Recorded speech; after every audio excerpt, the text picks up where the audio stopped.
ಹೂಣಲ್ಪಟ್ಟೆವು. ಜೇಷಾಮ್ ಜಬದೊರೆ. ಅಧ್ಯಾಯ 2. ಕ್ರಿಸ್ತ ಯೇಸುವಿನಲ್ಲಿ ಸೇರುವುದಕ್ಕೆ ದೀಕ್ಷಾಸ್ನಾನ ಮಾಡಿಸಿಕೊಂಡವರಾದ ನಾವೆಲ್ಲರೂ ಆತನ ಮರಣದಲ್ಲಿ ಪಾಲುಗಾರರಾಗುವುದಕ್ಕೆ ದೀಕ್ಷಾಸ್ನಾನ ಮಾಡಿಸಿಕೊಂಡೆವೆಂದು ನಿಮಗೆ ತಿಳಿಯದು.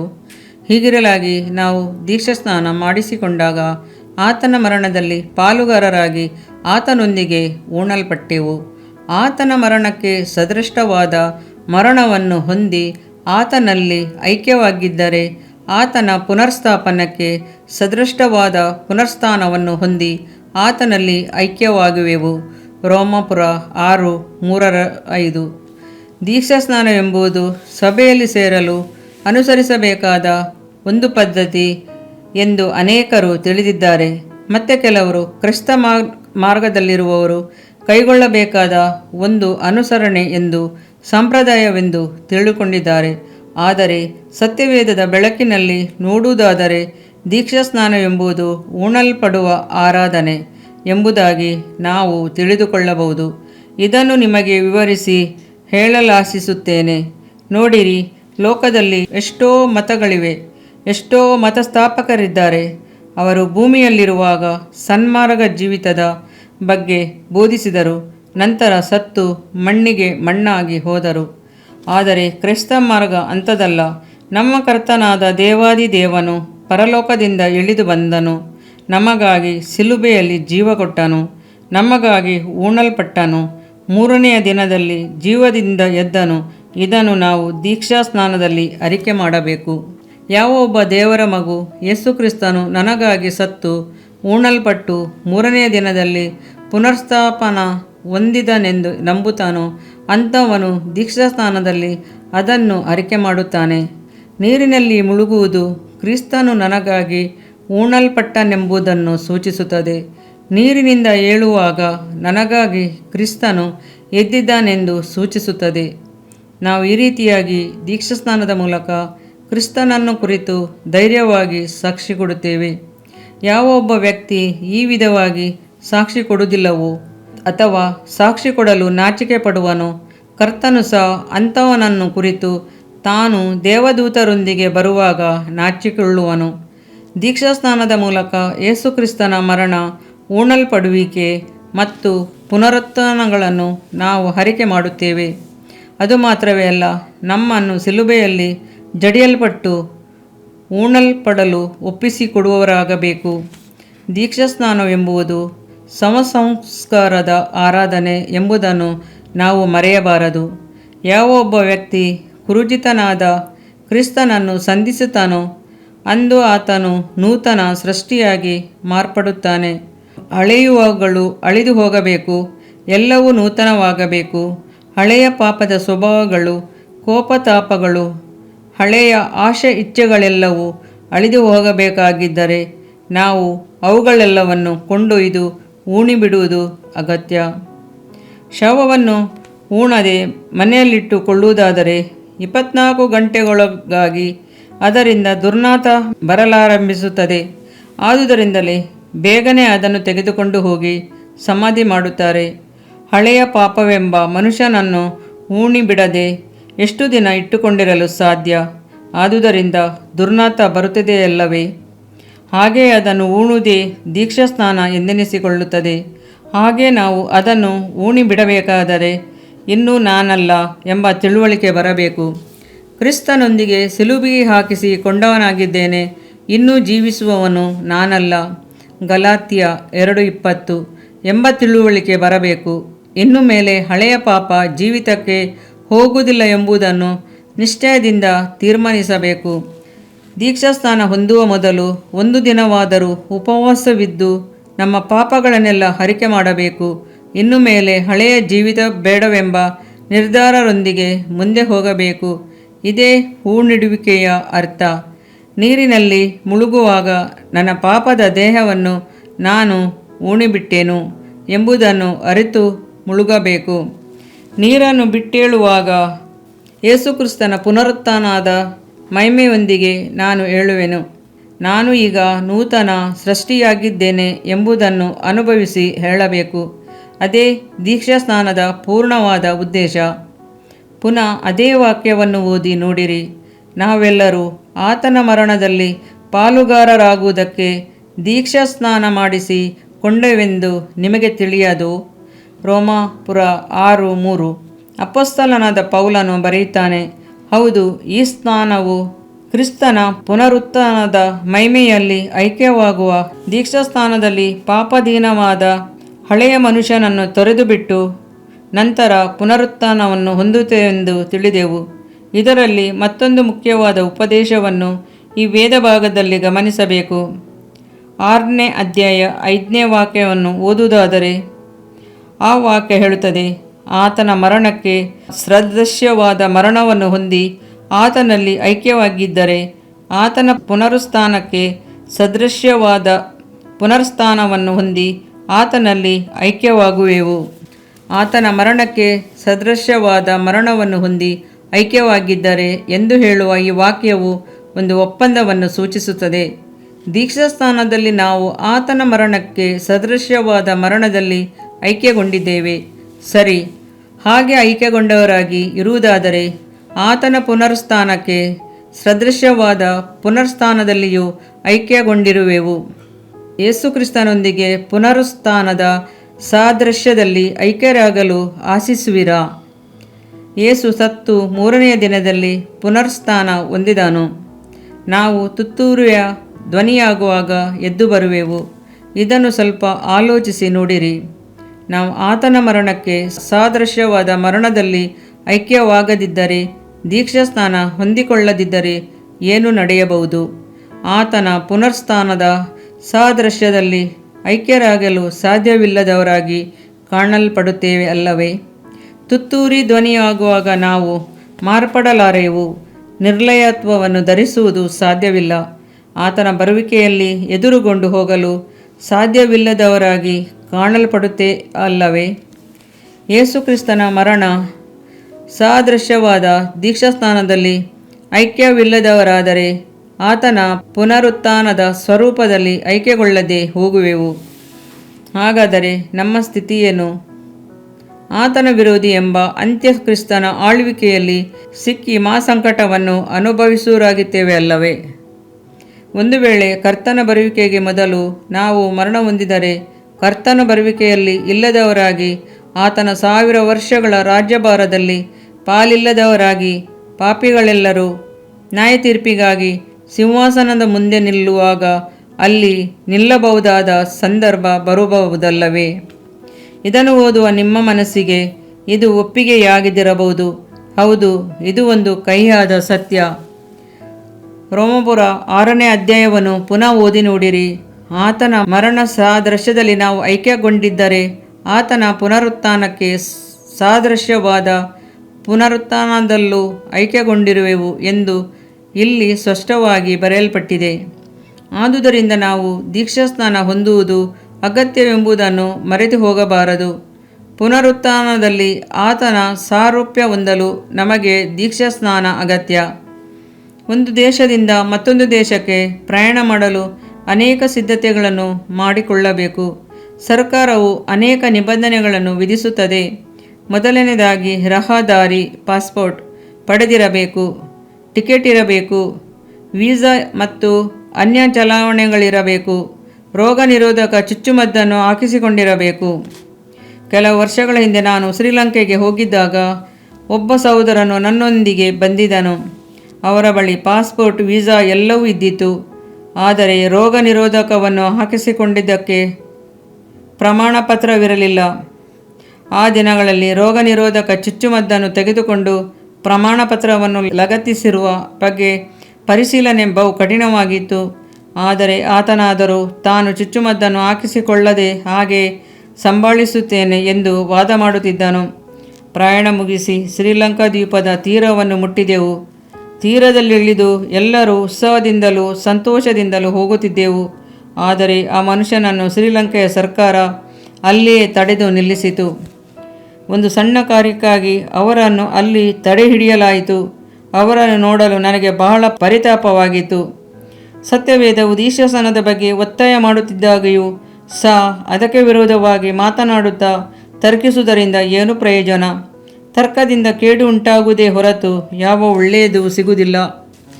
ನಂಬಿ ದೀಕ್ಷಾಸ್ನಾನ ಮಾಡಿಸಿಕೊಳ್ಳುವವನು ರಕ್ಷಣೆ ಹೊಂದುವವನು, ನಮ್ಮದೇ ಹೋಗುವವನು ದಂಡನೆಗೆ ಗುರಿಯಾಗುವನು ಎಂದು ಸತ್ಯವೇದ ಸ್ಪಷ್ಟವಾಗಿ ಹೇಳುತ್ತದೆ.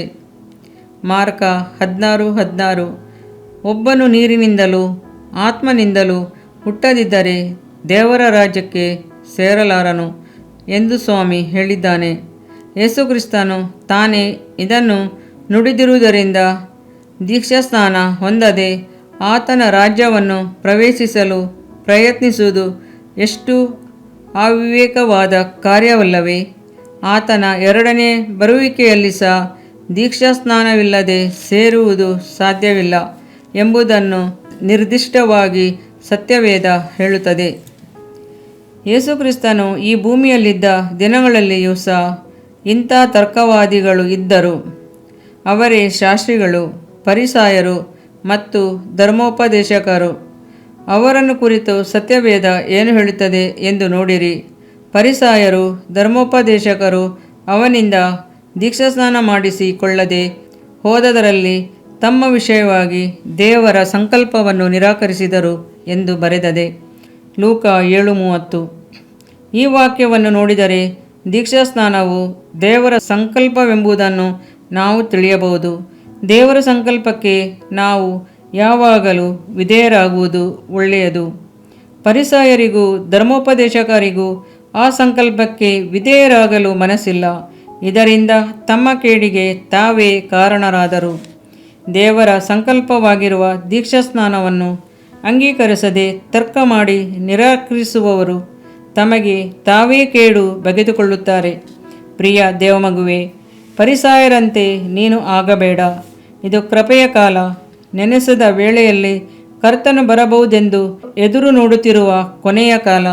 ಇನ್ನೂ ಸಹ ಮುಣುಗಿ ದೀಕ್ಷಾಸ್ನಾನ ಮಾಡಿಸಿಕೊಳ್ಳದೆ ಕಾಲಹರಣ ಮಾಡುವೆಯಾದರೆ ಅದರ ಪರಿಣಾಮ ಅಘೋರವಾದದು.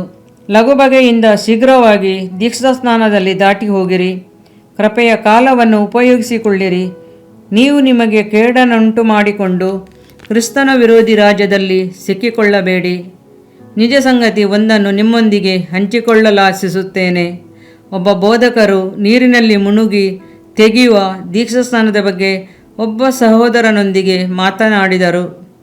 ಆದರೆ ಆ ಸಹೋದರನು ಅದನ್ನು ಒಪ್ಪಲಿಲ್ಲ. ಆ ಯೌವನಸ್ಥನು ಯೇಸುವಿನ ಬಗ್ಗೆ ಚೆನ್ನಾಗಿ ತಿಳಿದಿದ್ದನು. ಸನ್ಮಾರ್ಗದಲ್ಲಿ ಜೀವಿಸುತ್ತಿದ್ದಾತನು. ಒಂದು ದಿನ ಅವನಿಗೆ ಸಹಿಸಲಾರದಂಥ ಎದೆನೋವು ಬಂದಿತು. ಆ ನೋವಿನಲ್ಲಿ ತಾನು ಸಾಯುತ್ತೇನೆಂದು ಭಾವಿಸಿದನು. ಆ ದಿನ ರಾತ್ರಿ ಅವನ ಆತ್ಮ ಅವನ ಶರೀರವನ್ನು ಬಿಟ್ಟು ಹೋಗುತ್ತಿರುವುದನ್ನು ಗ್ರಹಿಸಿದನು. ಆ ಆತ್ಮ ನೆಟ್ಟಗೆ ಮೇಲೆ ಹೋಯಿತು. ಪರಲೋಕದ ಬಾಗಿಲಿನಲ್ಲಿ ಒಬ್ಬ ದೇವದೂತನು ನಿಂತಿದ್ದನು. ಈ ಸಹೋದರನು ದೇವದೂತನನ್ನು ನೋಡಿದನು. ಆ ದೇವದೂತನಲ್ಲಿ ಯಾವ ಪ್ರತಿಕ್ರಿಯೆಯೂ ಇಲ್ಲ. ಒಂದು ಮುಗುಳ್ನಗೆ ಸಹ ಇಲ್ಲ. ಸುಮ್ಮನೆ ಮೌನವಾಗಿ ನಿಂತುಕೊಂಡಿದ್ದನು. ಈ ಸಹೋದರನಿಗೆ ಸ್ವಲ್ಪ ಸಂಕೋಚವಾಯಿತು. ಆದರೂ ಧೈರ್ಯ ತಂದುಕೊಂಡು ಮೆಲ್ಲನೆ ಕಾಲನ್ನು ಒಳಗೆ ಇಟ್ಟನು. ಅಷ್ಟರಲ್ಲಿ ಆ ದೂತನು ಬಹುದೊಡ್ಡ ಧ್ವನಿಯಲ್ಲಿ ಒಂದೇ ಒಂದು ವಾರ್ತೆ ಹೇಳಿದನು, ಹೊರಗೆ ಹೋಗು ಎಂಬ ಒಂದು ನುಡಿ.